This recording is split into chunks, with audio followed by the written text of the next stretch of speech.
to the Kent Lap Podcast. Fantastic. What are we talking about? Let's talk about Teddy Roosevelt. Yeah, I'm good with that.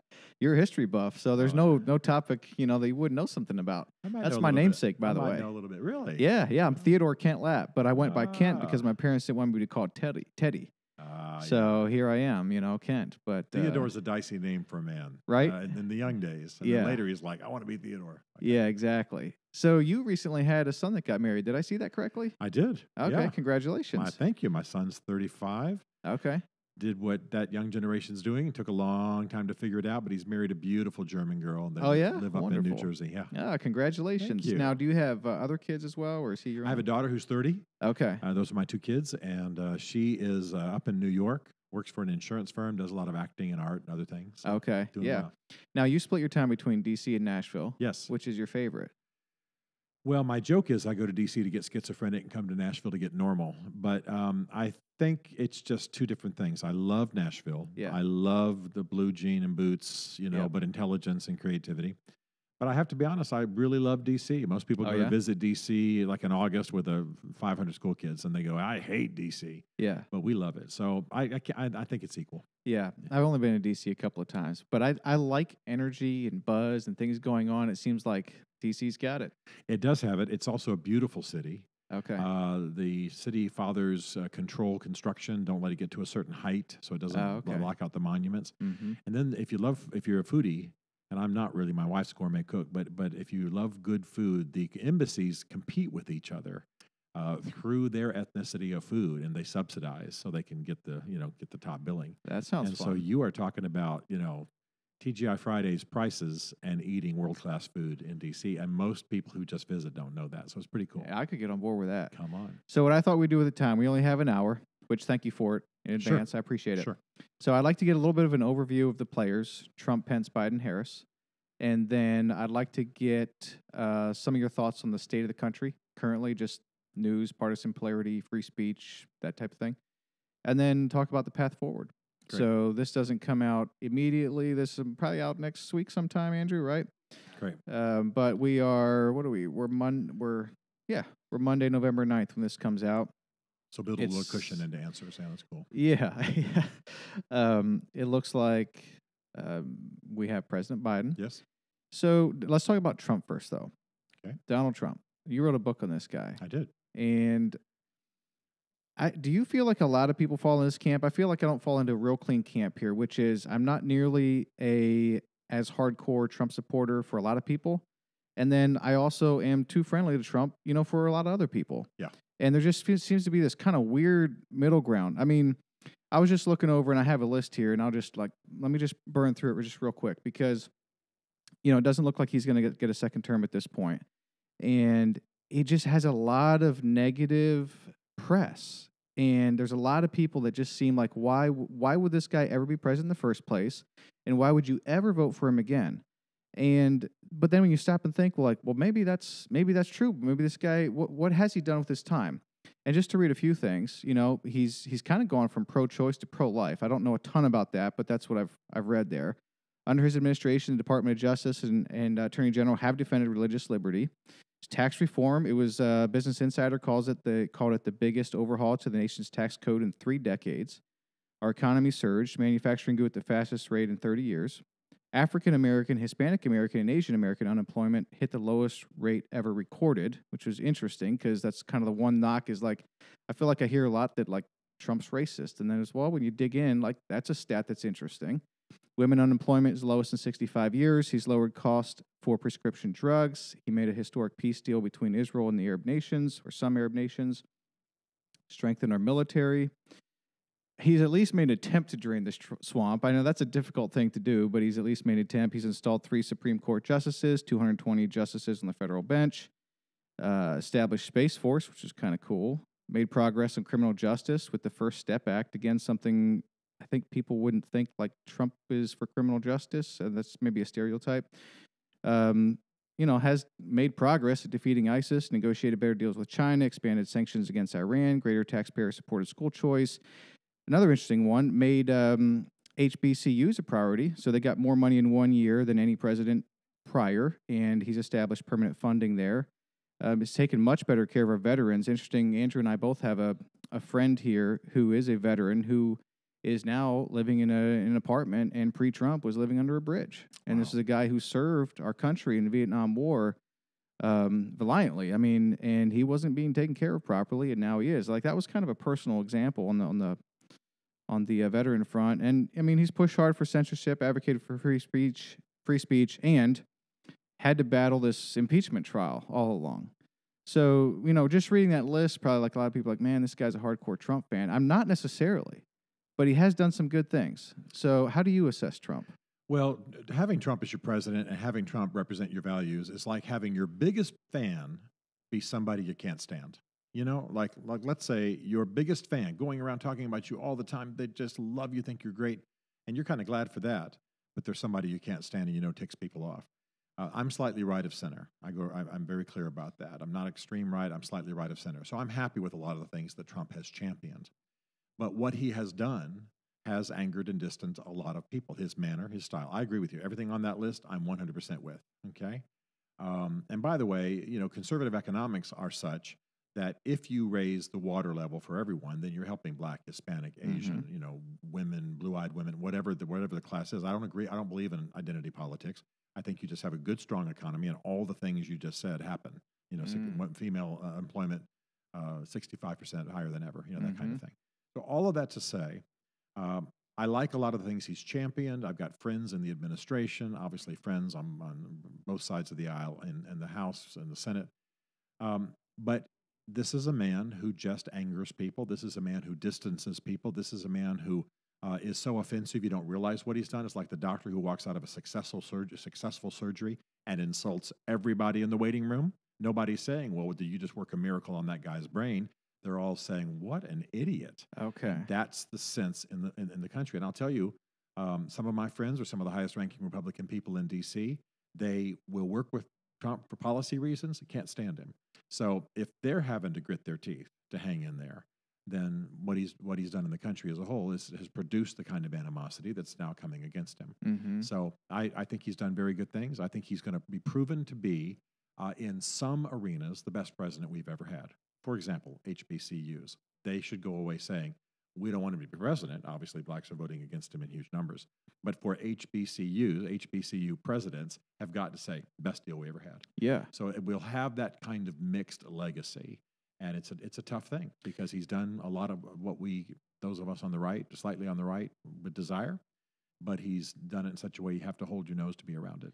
Yeah. Do you think that so you hear a lot about, this guy is kind of ramrodding, born a China shop. Yeah, I mean, I don't think there's much question. Like, probably should just take Twitter away from him. That would go a long way in public relations, it would seem like. But then when you hear from, I haven't talked to anyone firsthand who's met Trump himself or spent time with Trump, but just reading and clips and things like that, it's not uncommon to talk to someone or hear from someone who has spent time with Trump or met him. It's just like, man, he's the nicest guy. Yes. What's going on with that? Well, I mean, I think it has to do with the way a personality like his gets incited in public issues. At a personal level, one-on-one, he's one of the nicest guys you'll ever want to meet. He has done things for people at a personal level, help people out, slip them some money, rescue people in tough circumstances time after time after time. At a personal level, he's a great guy. It's why his friends love him. It's why his family loves him. However, when he gets on stage, when he gets in front of the public, when he gets into combat mode, he turns into this other creature. He morphs into this thing that none of us really like. There's not anybody who likes that. I don't mind him championing my values. I don't think I want him as a dinner guest. I don't want him around my daughter. Yeah. So that's a tough, way to walk with a guy. So yeah, at the personal level, he's a very, very nice guy, known to call friends and congratulate them, all that kind of thing. It does not translate. It does not translate. You and I both have very good friends who at a private level are amazing. And then you put them in another situation and they either are stunningly incompetent or they're just vicious or, mean or do something that just embarrasses you. That's the way it is with him. Okay. So I was reading, I know you commented on your podcast recently about John Piper's article. And I forget the title of it, but it was about the election. And then, I don't know if you saw this, but Wayne Grudem responded to him. Yes. And Albert Mohler had also written an article. I don't think it was in response to either one, but it was just No. an article.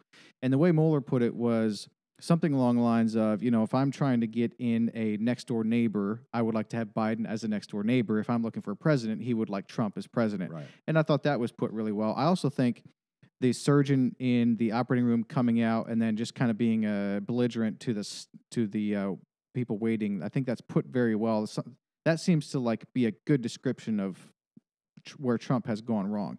But when it comes to that personality, some would say he is just doing what is needed to accomplish what he needs to accomplish. And this guy is a skilled actor, and he's doing what he needs to do or being who he needs to be to get things done. What's your comment on that? Yeah, I don't believe that. I think it's actually worked against him.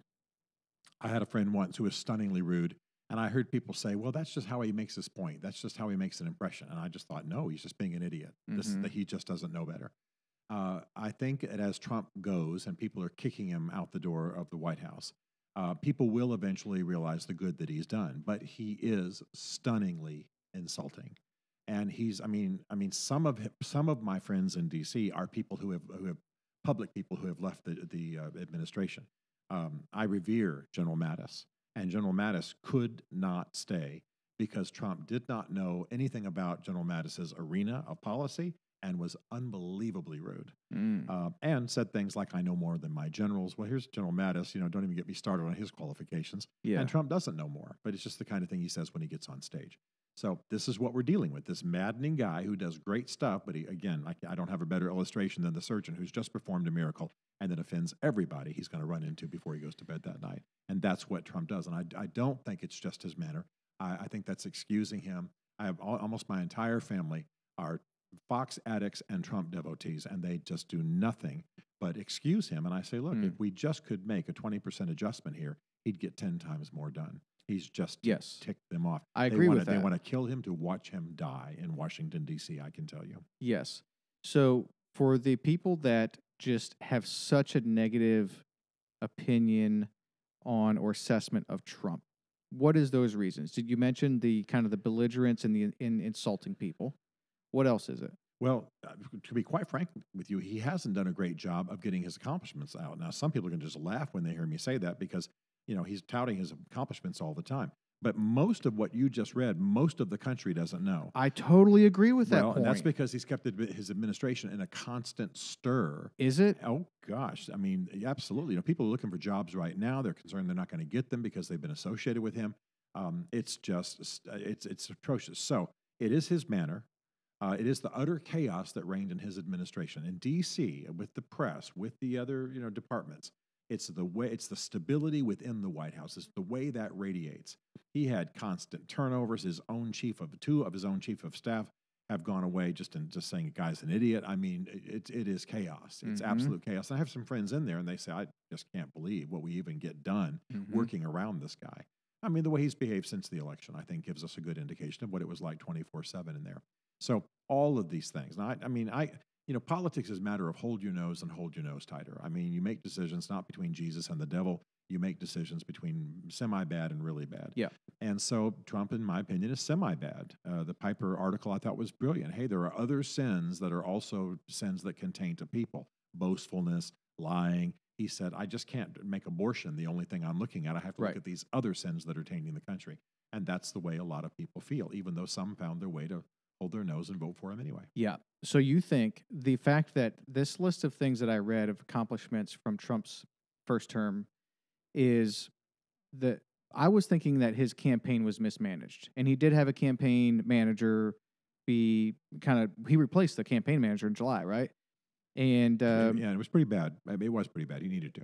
Okay, so Brad Parscale, I don't know a lot about this guy, but he was a campaign manager prior. Apparently he was dealing with some personal stuff, and then they replaced him with Bill Stepien? Stepien in July. So it seemed to me, I thought maybe his campaign was just being mismanaged.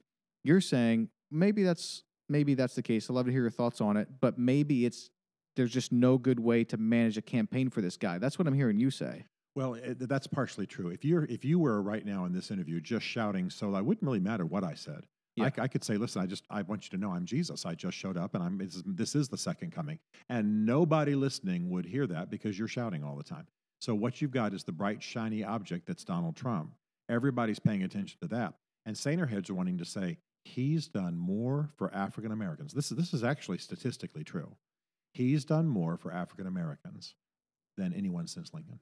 Now, I know they'll be debating that in grad schools for years to come. But statistically, you can make that case. You might have to throw LBJ in there, but that's debatable because some people would say that he's made it worse. He did an amazing, and I guarantee you, I do a lot in the African American community. I'll be willing to bet you that in a year, when everything calms down, we're down the road.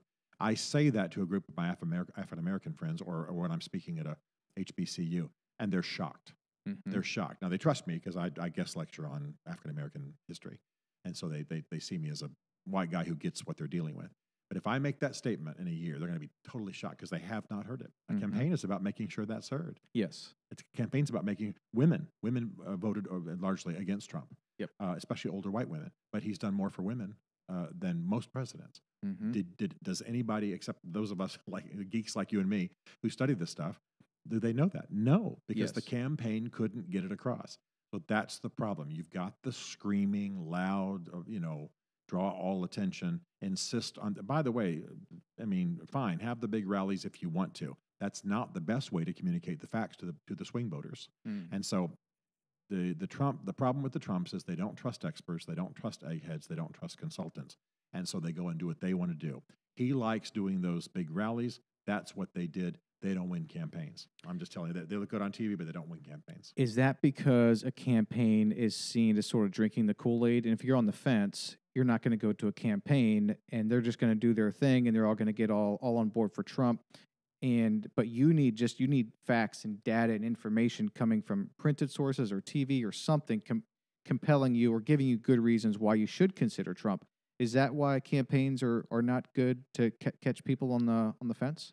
Exactly. The conventional wisdom is that ever since the Reagan era, you wanted to appeal to the Reagan Democrats. Okay, you wanted to appeal to those who are centrists, those who are undecideds or independents. What Trump does is he drills down into his base and hopes to mobilize his base and thus get more votes that way. But let me assure you that nobody is showing up for a massive rally during COVID-19 who's not already sold. Right? Those long Right. lines that we saw. Good point. And there ain't no undecided sitting there. They're Yeah. not risking their lives to make a decision at the polls Yeah, that makes that's a that good decision point. in front of their big screen. What they're doing is they are going there to cheer on the guy they love. They got MAGA hats on. They're waving flags. They're dressed up in Trump masks. This is the crowd. This is your gang. These are your voters in Pennsylvania. These are your voters in Nevada. You haven't convinced anybody. So he can get back on Air Force One and feel great. But those of us, and I'm being a little boastful here, who know a little bit about campaigns having worked in them, we can tell you that you don't gain new ground with those. Nobody's sitting home going, man, he had a big crowd in Pennsylvania. I think I'll vote for him. No, they're sitting at home because they have to overcome images of you that may not be true. Where was the campaign that had a scroll? Did more for African Americans than any president since Lincoln. Or don't say that since it's insidious. Did huge amount. All the things. Suppose that you and I wrote a commercial that was based basically on putting those there in a scroll or having Tom Selleck say, let me tell you some things you don't know. And say that over the next 60 seconds, that would have turned that generation. By the way, totally agree. 70-year-old white women could have won him this election. And I can't think of one commercial that was targeted that way. So all of that to say, Donald Trump does not really understand politics. And we kind of like that. But he had to trust somebody who did. And he didn't. He didn't fully trust those who really understood how politics works. And he kept flying Air Force One around, parking it on tarmacs and having massive rallies. Great. So he had a great time with the family. But he didn't add to his family. Do you think that there was any part of Trump that did not want to win a second term? I think the issue was whether he wanted to work for a second term. Trump likes to be Trump and then have success come from it. He's a hardworking man. He's an energetic man. But I'm not sure he was willing to work in a way that actually produces it. In other words, I would like to be the pitcher in the World Series, in the final game when it's won, and be carried aloft by my catcher. Am I willing to work with that? Is that even a realistic expectation? Do I need to listen to people who know what I'm capable of doing and what might really be possible? Trump won't listen to anybody. He thinks he knows best. And he's not. So the short answer is he willing to work? Yes. Is he willing to work smart? No. Mm-hmm. So he's undoing Steve Jobs. He's not working. He's working harder, not Yeah. smarter. Yeah. So how would you describe, like, if someone just flew in, from outer space and plopped down, was interested in politics, and like, man, what's going on with Trump? And like, how would you describe what happened with him being in business and then running for president? All of a sudden, oh crap, I'm president, and then having this first term, and how all that went. Like, if you had to really condense it down, like, what's your assessment of what just happened? Well, Trump actually is pretty politically astute. He'd actually declared his candidacy before and lost many years ago. He's tracked with politicians. He studies well. This wasn't just a, hey, I think I'll run for president. Then bam, he's president. I mean, I'm not mocking what you said. That's the way the popular culture tends to think. He studied, he worked hard, he got good people, and he won. But what mainly was happening is at the end of the Obama years, certainly conservative religious folks in America just felt like they had been bombarded for 8 years. Right. I mean, and then at the same time, people were fed up with politics. Just somebody get on television and they were just bored out of their mind. And Trump came in and just basically said, excuse the French, F you. I mean, literally said that. Said the press is an enemy of the people. The left hates America. It's time for us to make America great again. Screw these people. Let's go. And every bubba, every middle-class guy, every guy who's lost a job because of, international economics of the U.S. government, everybody who just pulled their hair out when Hillary talked about any policy, everybody who wept the night that Obama lit up the White House in the colors of the gay flag, et cetera, et cetera, et cetera. All of them said, I'm with this guy. And by the way, I wrote this in the book, Choosing Donald Trump. Trump said in his inaugural, not his inaugural, but his convention speech, I'm your voice. And I don't know exactly what he meant by that, but I'll tell you what, you do the studies. We often, especially religious types, and I consider myself one, we look at him and we say, gosh, this guy's so crass and nasty. I mean, how can the American people vote for him? But the polls show that most Americans cuss. Most Americans talk racist around their kitchen table. Most Americans have had sexual exploits they're not proud of.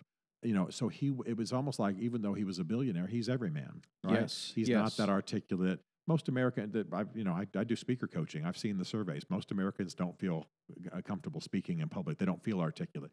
So if Jake Tapper on CNN is going to say Trump's not articulate, most of America's going, yeah, neither am I.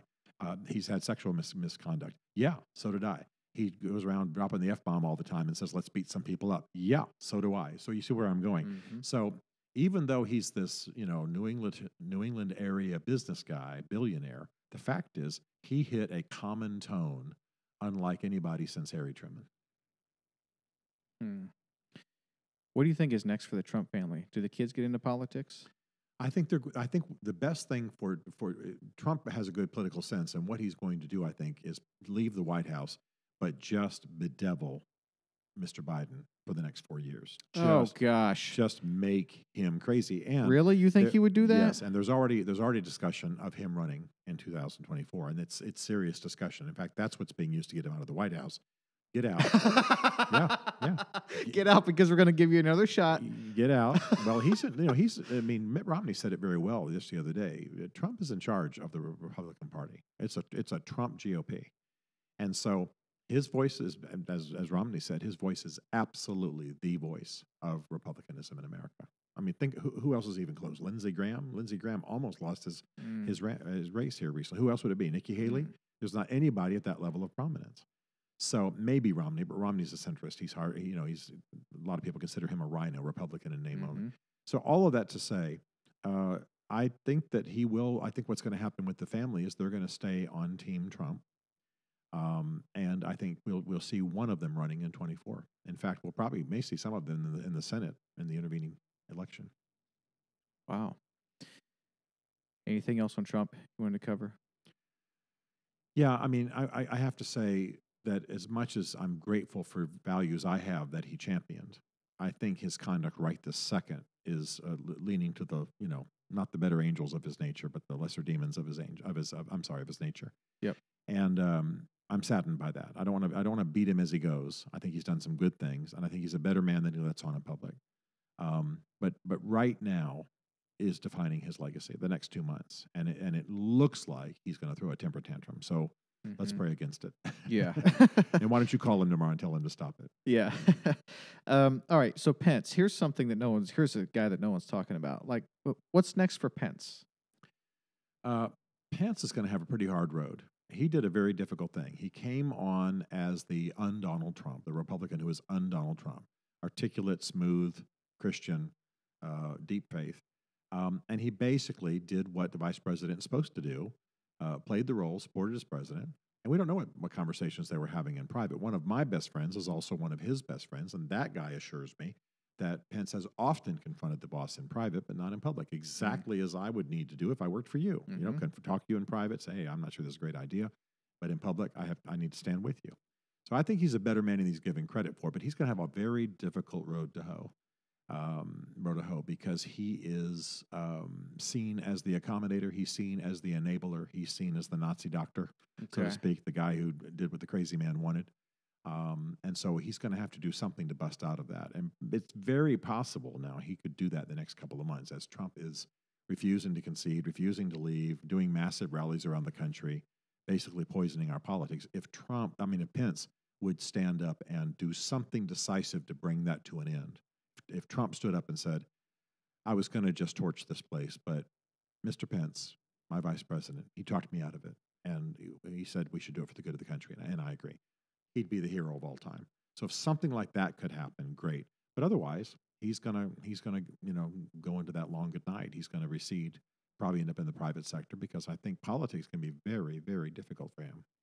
Yeah, and once you're kind of branded a certain way, it's awfully difficult to get that restructured and rebranded, correct? And that's what you're saying with Pence. Well, and yes, exactly. And Trump sucks all the oxygen out of the room. So when has Pence had a chance to stand up? See, Trump thought he'd have another 8 years, and then he would position Pence for another term, but he got cut short. Yes. So now Pence hasn't had his moment. And what do we know about Pence? He goes to a football game and leaves because the boss says so.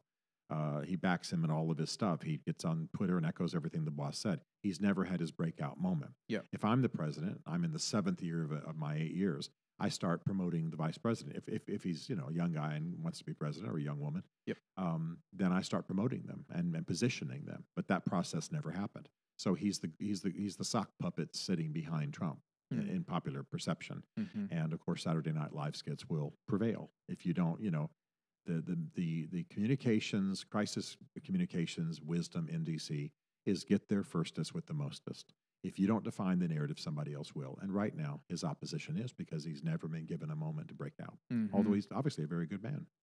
Yeah, I thought that Pence and, well, quite frankly, Kamala Harris, I thought they did a great job with their vice presidential debate. I mean, yes, they were articulate. They communicated their thoughts pretty well. They didn't always speak directly to the question.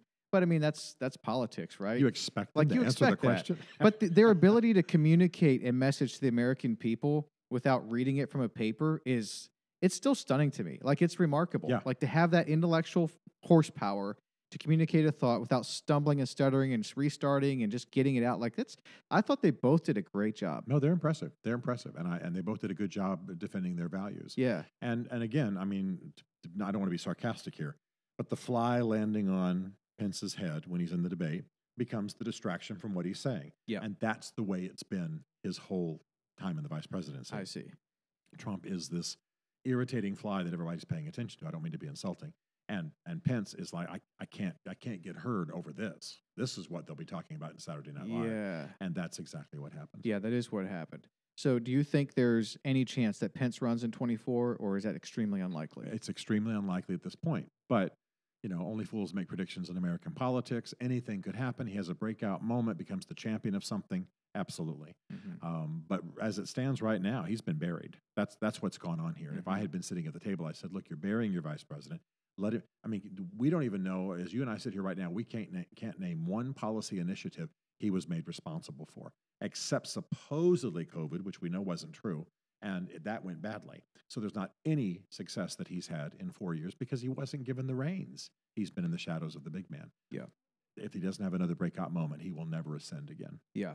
I didn't know that he wasn't really in charge of the virus, by the way. Was that just Trump calling all the shots? Well, you know how it went, that he appointed him, and then Trump did the public, press conferences. Yeah, that's true.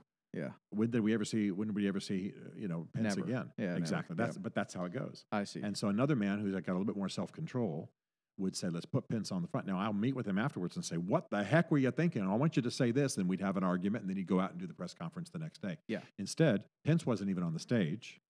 Trump's defining policy and making it up as he goes along. So Right. Pence is playing catch up all the time. He wasn't in charge. Yep. Okay, the Democratic Party is probably feeling pretty good about themselves right now. The Republican Party, where are you seeing bright spots? Or if you're a Republican, where are you seeing some signs of hope? Are you talking about the election? I'm just saying for the Republican Party going forward. Yeah. You know, as the party kind of figures out what happened here, where we're going to go, you know, where do we go going forward? What's our strategy in 24? Like the future of the Republican Party. To the Republicans, what would be some things that they could look forward to, or some spots of some hope? Well, with Trump out of the way, they have a chance to actually speak about their policies to the American people. The fact is, we live in a center-right country. Most people are center-right. Oh, you think so? There's no question. Oh, wow. The polls show that. We live in a center-right country. More people are moderately conservative on more issues than they are otherwise. That's why the Squad hear that. and AOC and Bernie Sanders scares the heck out of all of them. Now Okay. they can fill a room with screaming millennials, but they've not gone anywhere in terms of any kind of serious forward motion. So their best hope, by the way, is Kamala Harris, because she's as far left as anybody the Democrats have put in the national office at that level. So the GOP has a tremendous opportunity if they will have a leadership change. Part of their problem, I'll tell you as a guy who manages these things, is Mitch McConnell cannot be the spokesman for the GOP. I mean, he may be a nice guy, he's just one, but he's now the if Trump steps out of office, this guy is now the ranking Republican in America. He's 70-some years old. He's from Kentucky. He's got a questionable background. He gets on television and says stupid things. So a lot of it is a perceptions issue. Politics is a lot about perception. Yep. But the good news is that the country buys into conservative ideas. They've seen the prosperity that comes. They've seen what comes from cutting taxes. They've seen what comes from, many of the things, limiting some of the treaties internationally that preferred foreign countries in our own economy, blah blah blah. Right. So once if the GOP would stop being Trumpized, and this would not be presented, their politics would not be presented as Trump Nation, and begin to make the case on the basis of their ideas. Here's what works. Okay. And I mean, I can picture right now the way the commercials should have been for a Trump campaign. Biden's been in office for 47 years. How did he get so wealthy? What has he ever done? Has he ever built anything, ever founded anything, ever funded anything, ever paid a salary? That's how we should have hammered him. Mhm. He's not living the life you're living. And so here's what works. And though, Trump is his own worst enemy, the fact is that going with those ideas probably would have won people. Yeah. And even have Tom Selleck and get up and say, look, I know he drives you crazy, but he's championing the right ideas. Let's help him take America in the right direction. That would have worked. Well, I agree. And again, it just seems so obvious. It seemed like such a softball. It's hard to imagine how this was missed. Does it just come back to Trump is just doing his thing? It really does. I know this sounds so simplistic. It sounds like Stephen just wants to blame Trump and walk off. That's not the way it is. You can't, when you're dealing with the president of the United States and the head of your party, you can't do what he doesn't want to do. You just can't. You can line up it. Now, see, an Obama type, and I mean that positively, he's going to put some experts in the room. He's going to listen to Joe Biden, who's been in politics at that point for 39 years.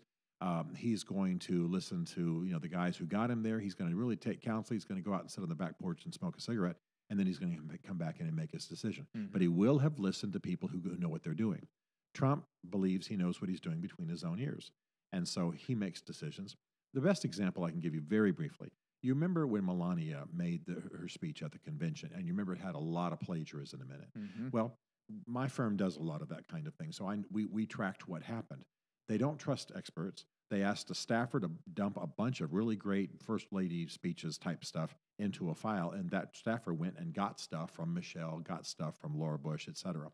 They dumped it in the file. Well, Melania doesn't know whether it's original speech stuff or not. So she had one of her staffers take that stuff and weave it into a speech. No vetting, no running through plagiarism software, no footnoting, no expert going through it, making even sure that it was.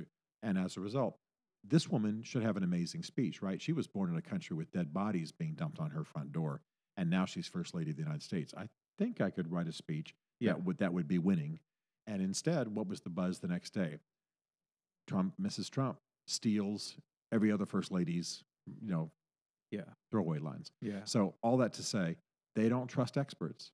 Therefore, they end up having to go with their own ideas, and their own ideas are usually bad. Yeah. And Melania wasn't served well at that moment. She Yeah. wasn't served well. Should have been a brilliant speech. This pretty woman rising up from communism. I mean, it should have been a home run, and none of us remember anything except plagiarism from that Yes. speech. Yeah, it is an opportunity. I mean, I don't think Melania has come on TV once when my wife was like, not like, man, she is so pretty. She is. She's beautiful. She kind of has that exotic look. Yes. And, but you're right with her background and everything. I mean, what an opportunity. Joe Biden. What do we know about Joe Biden? What's your assessment? Joe Biden is a classic politician. He is a guy who has his finger in the air. He's a guy who, has his hair, done the right way and his teeth capped and just knows how to make the presentation. This is a guy who all his political life has defended the Hyde Amendment, which forbids federal spending on abortion, citing his faith, citing scripture. And then 3 days after announcing his candidacy, and this time around, he reversed himself. Now, I'm not just saying he reversed himself on a policy because somebody talked him out of it. I'm saying he was religiously committed to a certain value system and reversed it within 3 days of opening a campaign. This is who he is. He's a politician. So does he do some things right? Sure, if the wind blows him that way, if his advisors take him that way, if Kamala thinks it's a great idea, if Jill thinks it's a good idea. You follow what I'm saying? Yeah. If he's going to get on the phone and call Barack and say, what do you think? He will take counsel.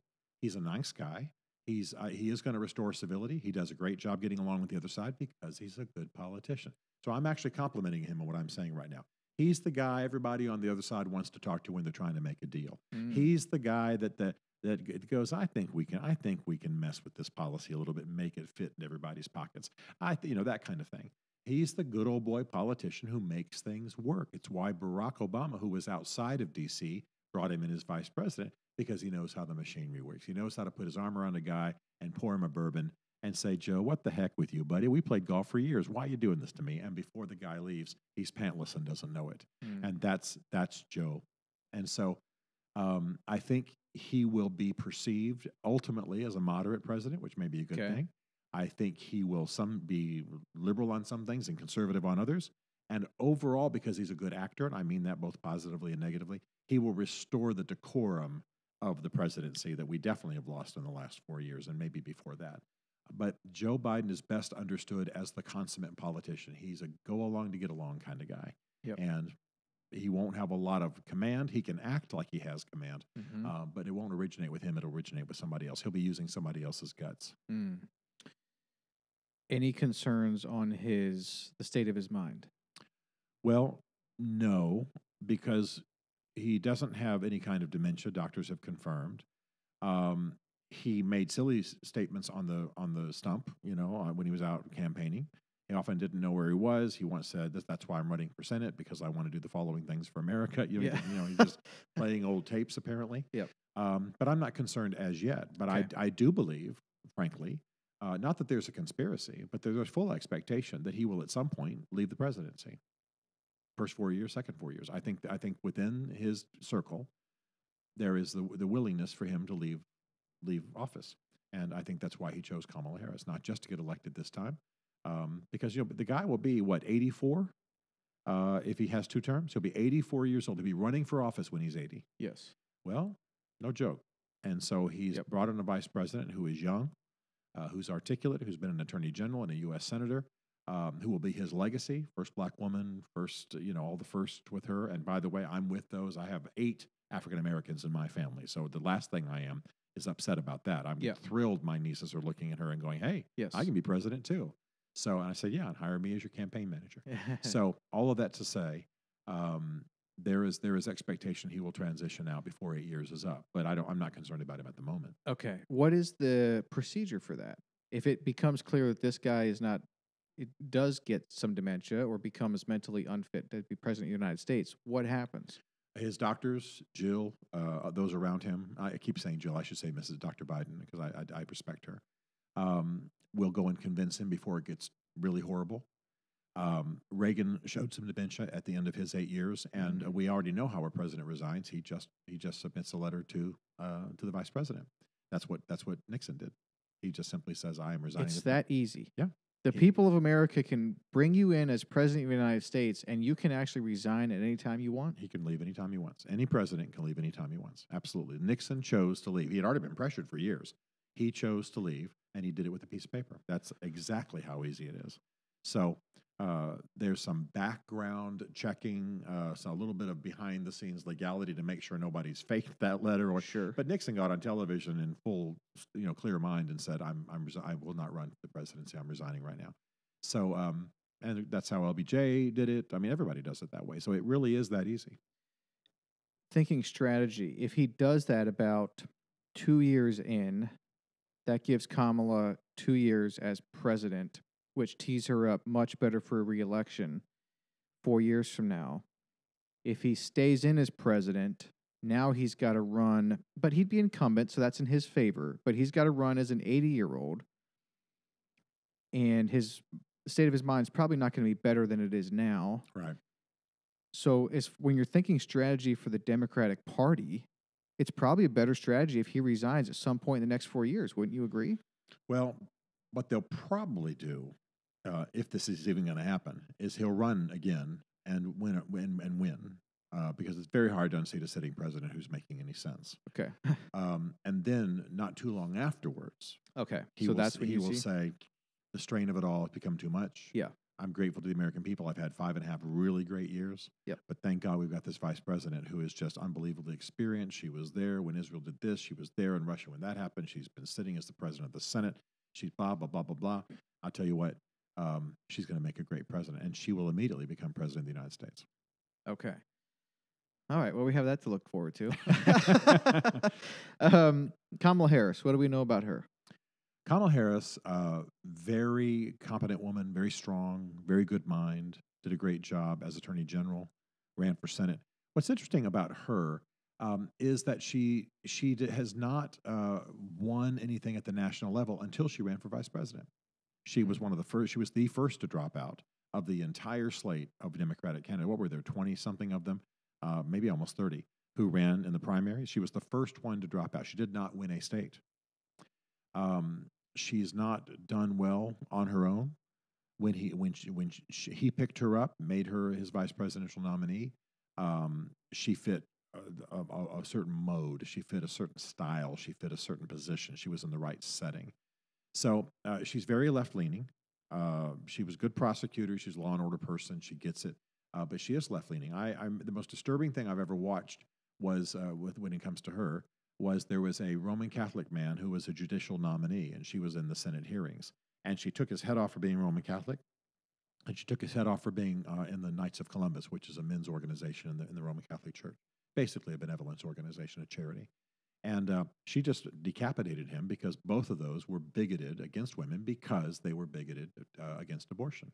Here's a tenet of this man's faith, and she, coming from the left, is taking his head off. Now, by the way, 30% of the Americans are Roman Catholic. So, wow, yeah, it's a huge number. It's a huge number at some level. And then, of course, worldwide, that's massive. 1.5 billion. I'm sorry, a lot of people. And so here she is. She's taken his head off for being Roman Catholic. Well, because it was done behind closed doors, and most people don't read about Senate proceedings. Most people don't know that. But that's where she is. So she's got some strengths. She'll do well. Fortunately, as one of our vice presidents said, being vice president's about as meaningful as a bucket of warm spit. Mm-hmm. So she'll go to funerals. She'll fly the flag. She'll be this articulate African-American woman.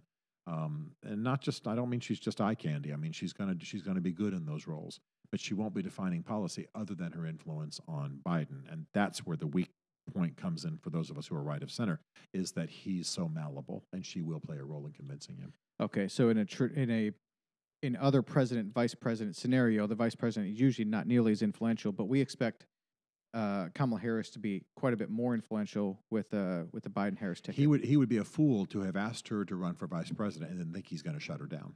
Yeah, exactly. He obviously enlisted her because he wants her counsel and wants her to have a quote unquote place at the table. If he doesn't, she's going to be a pain to him. Yes, she's not going to be. This is not a woman who's going to be quiet. And I'm not saying women should be barefoot breaking to the kitchen. I'm just saying this is an articulate, outspoken woman. You are not going to shut her down. You invite her to the party. because you plan for her to be the life of the party. And she's far more dynamic than he is when she cuts loose. She's just been keeping quiet during the campaign. Yeah, and what's interesting about her is she's going to play the criminal justice reform, kind of the social aspect here. But in this book, The Usual Cruelty, The Complicity of Lawyers in the Criminal Justice System by Alec Karakatanis, who is very left, I think, seems to be anyway. He says, when I first encountered Harris, she had spent her prosecutorial career using the cash bail system in California to illegally jail thousands of impoverished people, to extract tens of millions of dollars every year from the poorest families in California for the for-profit bail industry, and to coerce guilty pleas through illegal pretrial detention. But then he makes the point that, and I predict that Harris, despite not having sought accountability for her past actions, will seek higher public office on platforms of criminal justice reform with proposals that would do little to remake our punishment bureaucracy. Indeed, when Harris announced her candidacy for president a few days ago, and of course she withdrew, and now she's VP, the leader, blah, blah, blah. Oh, a leader of a major national civil rights organization that works on criminal justice reform issues praised Harris's prosecutorial record. But her prosecutorial record is not very left, right? I mean, she was pretty harsh. She was pretty harsh as a prosecutor. Is that correct? So, I mean, you kind of have this mix with her a little bit. Yeah, the problem is that's one career ago. And she's vice president now. She was in the Senate, one of the most left-leaning people in the Senate. And her prosecutorial career was at a state level. And in California, if you just prosecute crime, you look conservative. I mean, if you just go after anybody. So she was aggressive. She was hard-hitting. She was making a career. She's a good lawyer. She's good at that role. And if conservatives only looked at that, they'd say, well, she's maybe not my full cup of tea, but she did pretty well. She's going after criminals. But then in the Senate, say when she's dealing with more national policy, broader philosophical issues rather than just the execution of the law, she leaned very left. And so she's hardly distinguishable from AOC and the squad. So I think that's that, she's basically the same in that sense as Biden. There's a mixture in their careers, and people can look at what they want to look at. It's like the image of, the old saw about John F. Kennedy. Everybody sees in John F. Kennedy what they want to see. You want to see a conservative anti-communist? You got it. You want to see a leftist, who's up and king and refashioning the tax code? You've got it. Whatever you want to see. You want to see a rich boy going around sleeping with everybody and doing nothing in office? You got it. He's a reflection of what you want. And that's kind of the way politics is. People want to see themselves in who's running. And it's very possible for them to see themselves in both Joe and Kamala. Look, for example, at how many people resonate with Joe Biden because of the deaths that he's endured. Right. And I do not want to be callous about that. I've had a lot of deaths in my life as well. But my point is that they see themselves in that. They don't even ask any other questions. It's not about where is he on abortion. Hey, he suffered a lot, so he's going to feel my pain. Yes. And that wins in American politics. Yes. And her father was Jamaican. Mother was from India, correct? Yeah, correct. And you had made a comment, I think, on one of your podcasts that, what did you say? Something along the lines. Something brilliant, I'm sure. It was super brilliant. It was you tend to like people that you don't necessarily agree with, which that is put very well, because to be honest, I sort of like Kamala Harris. Like, I kind of like her personality. She's well spoken. She's articulate. I don't know that I like her politics, although, to be frank, I don't know that much about her. Sure. I feel like I'm still learning more about her. We all are. Even Joe Biden. I mean, I guess this is what you're talking about. Like, if you want to have a beer with someone, you'd probably go Biden over Trump. There's I mean, no Trump question. would be interesting. It'd probably be a good time, but you might not want him around your family. So, but Kamala Harris. So her, so she's likable. She's articulate. She's beautiful, by the way. I mean, I just think she dances well. She's got a great smile. I mean, she's all the things you want from that perspective. Yes. Do you think that really helps in politics to be good looking? Oh yes. So it's a plus. Oh yes. If you don't have it, you still plow ahead. At least have a distinctive look. If not having a really being attractive. This is an attractive woman. There's just no question about that. And please don't anybody hear me saying that she got where she's gotten because she's pretty. That is not the case. This is a very competent woman, very strong. But absolutely, I mean, what do they call they call one of the big gatherings in D.C. Hollywood for ugly people, but it's not really true. It's not really true that D.C. is just Hollywood for ugly people. It's a lot about looks. It's a lot about looks, and there's not anybody who is. I mean, I will tell you frankly, there are some people who are really, really good people, and they're not attractive personalities. They're not articulate. They're not good looking. And even though they do amazing things, they don't get the attention the others do. It's just reality. Maybe that's part of Mitch McConnell's thing. I mean, I don't think he's the best looking guy you've ever seen. He's not. But the GOP is going to have to be careful about leaning to age. And I'm not the youngest guy. I'm not even the youngest guy in this room, much less in the country. But what I'm saying is, you got to be careful about that. Politics is about intentional perception and communicating perception. And if you're going to have an 80-year-old guy with a questionable background on matters of race and some other things as your primary, spokesman, then you're going to get what you bought. Yeah. And the young will gravitate, like they already are, to the left. I've got fine kids. They both voted for Biden. Fine kids. And they're conservatives, by the way. But they chose that side in response to this election that had to do with Trump being toxic. And I'd rather go with somebody who restores honor and decorum, and then we can work on the issues. Yeah. And a lot of conservatives did. So, I mean, I can't beat them. They probably aren't going to be happy about me just saying publicly how they voted. Yep. My son will tell you in no time. My daughter's like, Dad. But all that to say, that's how it's floating in this country. Yeah. And of course, it's the articulate person. It's the positioning that you have.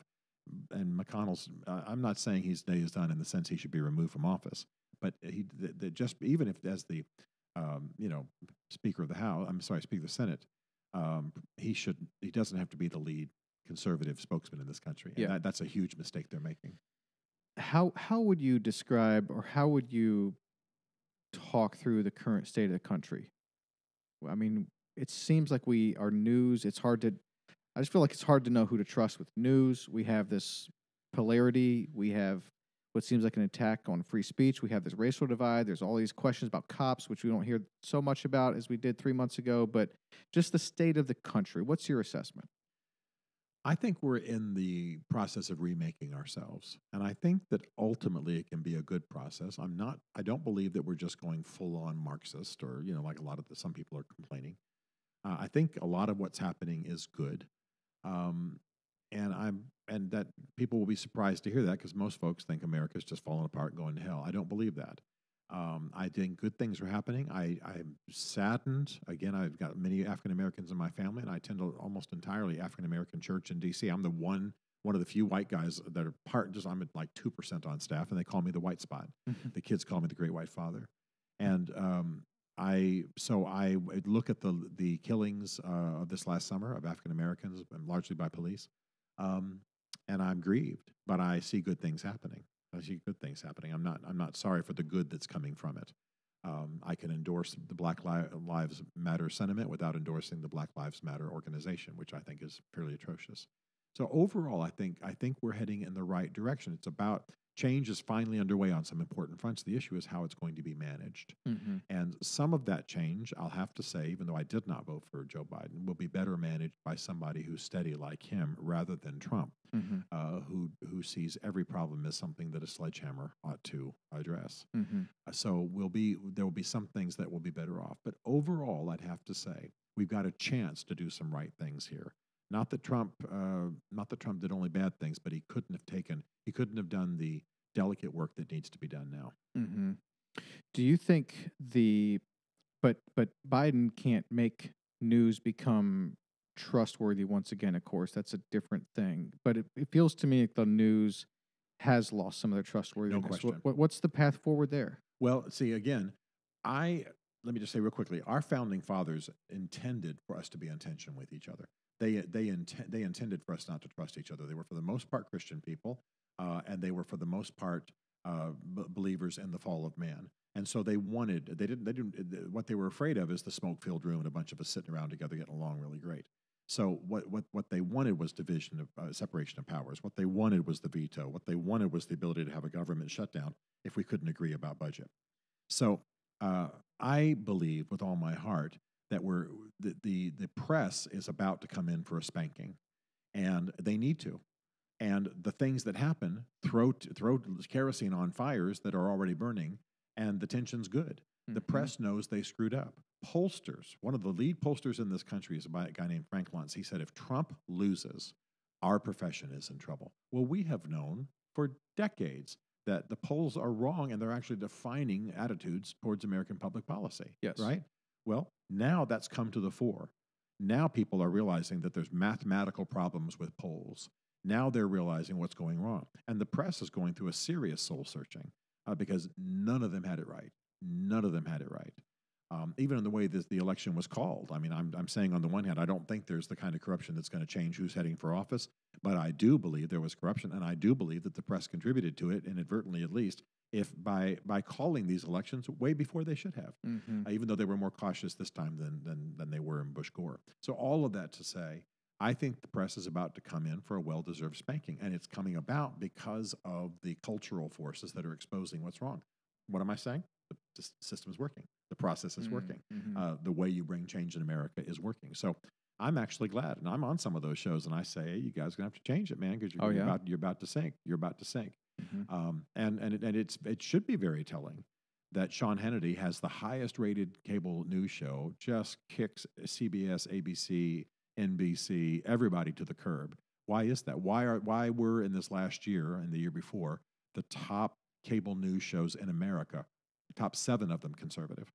See, somebody's out of step with what's going on in the country, and that's becoming obvious now. And so even MSNBC, which has been a little further left than everybody else, is starting to have conservative commentators, is starting to mix up the dialogue a little bit. I'm scheduled on there before too long, and I'm known as a conservative evangelical who hasn't had a brain bypass, thank God. And so things are changing. I'm not telling you we're about to step into paradise.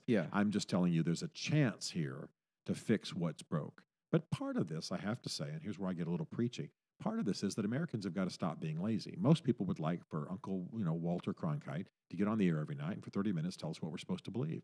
It ain't going to be that way ever again. So we're going to have to listen to the slant. Okay, Trump did something, but here's this guy's slant. Let me cut away the slant and go back to the facts and see how I feel about that. We're going to have to do more intellectual work. We're going to have to use apps that are news aggregators rather than just putting a straw hose into MSNBC or Fox and sucking the latest Kool-Aid right out of it. What is being said? What's France saying about what just happened? What's Britain saying? What does BBC have to say?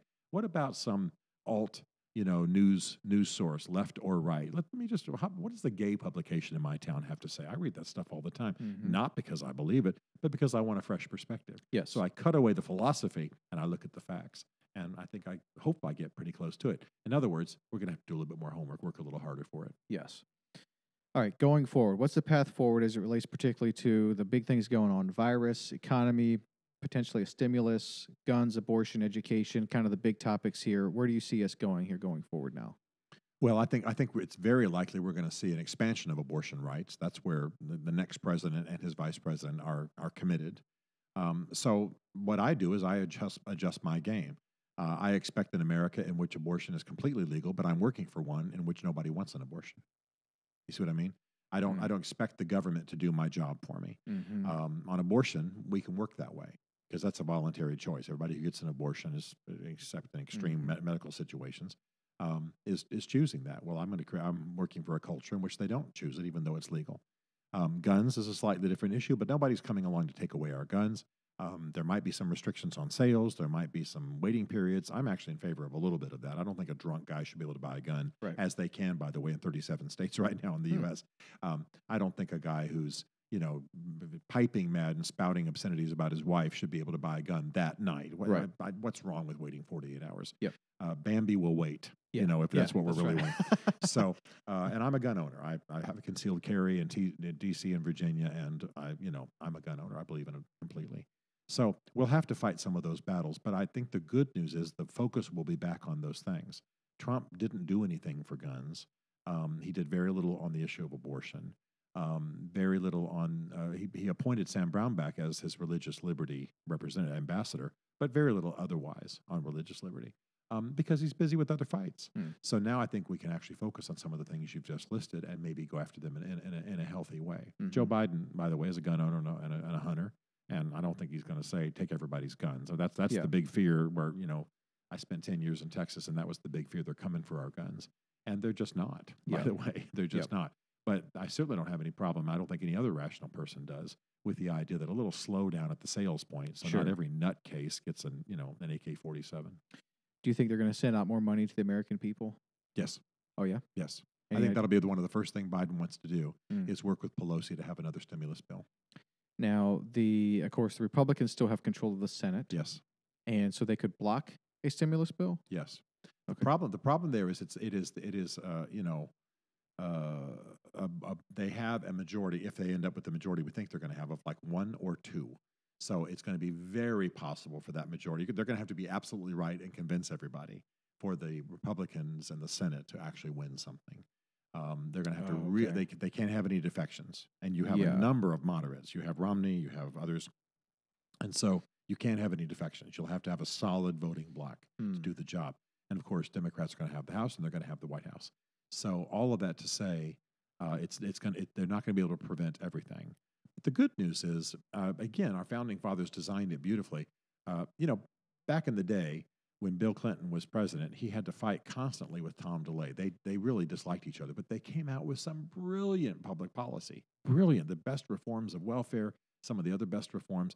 And I know Tom DeLay, and I've actually written a book with him, and I said, Tom, I know you're just going to like a knot on your neck whenever you even think about Bill Clinton, but didn't you guys do some brilliant things? And he smoked a cigar and he said, we sure did. Yeah. Almost like he misses old Bill, you know, and they just fought like cats and dogs. And so it is in the tension. I mean, you can't run a marriage that way, but you can run politics that way. I want harmony with my wife, but I don't mind if I have to battle with somebody politically, because probably, again, remember, I'm a centrist. Probably when we work our way to the middle, like we do on these government shutdowns when we can't agree on finances and so on, the solutions are always in the middle. Yeah, and that's where the power is. That's where real public policy begins to happen. For the business owners out there, do you think they can expect an increase in taxes? Above a certain personal income level, yes, and I do think they'll increase corporate taxes. Yes. Okay, back up to 35%. I think that's what it was when Trump moved it from 35% to 21%. You think it's going to go all the way back up, or? Eventually. I think under this administration, if he has 8 years, he will. Yeah. Yeah. What's tough about that is can't we see that those were some of the reasons that more African Americans were employed than ever before, because taxes were cut, manufacturing was coming back. It seems more obvious jobs. to me. Isn't it fairly basic? But it's a basic mentality. I mean, think about our Mayor Cooper here in town, who during COVID decided to try to raise taxes into the 30-some%. I mean, I live right downtown. Yeah. In Nashville, where we're sitting right now. And I'm telling you, the idea that he wanted to raise taxes. I mean, I had business owner friends who were weeping because I can't handle it was like 36% or something, something crazy. Yeah, 34% property tax increase right in the middle of COVID. In the middle of COVID. Yeah. Well, if you want to just stab the heart of your city, go right ahead. Yeah. So, but that's that Kennedy School of Government, liberal. I don't use that word usually as a negative because I have liberal friends and conservative friends. But there's no question Mayor Cooper is flying on the left side of the plane. Yeah. And look what he was going to do. If that had gone through, and it hasn't, but if that had gone through, I'm telling you, we would have lost a lot of the businesses in the heart of our city. Yeah. And all we have, and now we're starting to see the end of COVID. We're starting to talk seriously about inoculations and what have you. Pfizer came out just today and said we're very close. We're at 90% assurance. Yeah. I imagine that interesting time. That CEO is a Democrat. But anyway, all that to say, I mean, we're starting to see the light at the end of the tunnel, as they proverbially say. Yeah. And so we'll get through this. We'll just hang on, Mayor. Yeah. And then I'd actually think a little restructuring of taxes is fine. Mm-hmm. When Nashville comes back online, it's going to soar because everything, all the features are right, and the Titans, are actually winning. Yes. So all that to say, good things could happen. But all that the left side of the spectrum knows is tax. They don't think in terms of the good business does, and it's a tragedy. Yeah. I got to get you out of here, but in closing, curious what you're paying attention to right now. What's interesting you? And so that's kind of a question, and then just any closing thoughts, and we'll get you out of here. I'm intrigued as a student of religion and a guy who writes about religion. I'm intrigued by the divisions in the American church. I'm intrigued by the fact the conservative church is losing its young and largely over Trump. I mean, literally people would go to gigantic Baptist churches and hear a sermon about Trump, and the young would not be there the next week in huge numbers. I'm watching that, but not just because I'm interested in religion and I'm a Christian, but because I'm aware of the demographic shift happening in this country. My kids are religious conservatives, but we're willing to vote for a guy for the Democratic Party for the first time in their lives. That's a shift we want to watch. It's a shift we want to pay attention to. I'm also paying attention to our foreign policy. One of the things my primary issue in politics, the place I primarily consult, where I primarily work, I'm a strong advocate for the Kurds, as you may know, is in foreign policy. And I don't think we realize, now this is not me trying to kick Trump in my final words, but I don't think we realize the damage done to our foreign policy. the response you're seeing from nations around the world, thank God it's Biden kind of thing. Other than Netanyahu, pretty much, and maybe Johnson in London, they pretty much have felt the neglect. They pretty much felt the Trump effect in international affairs. So I think we're going to see a strong move towards internationalization in our politics and foreign policy. We're going to see some positive things. I think Biden's a very strong supporter of the Kurds, whereas Trump abandoned them.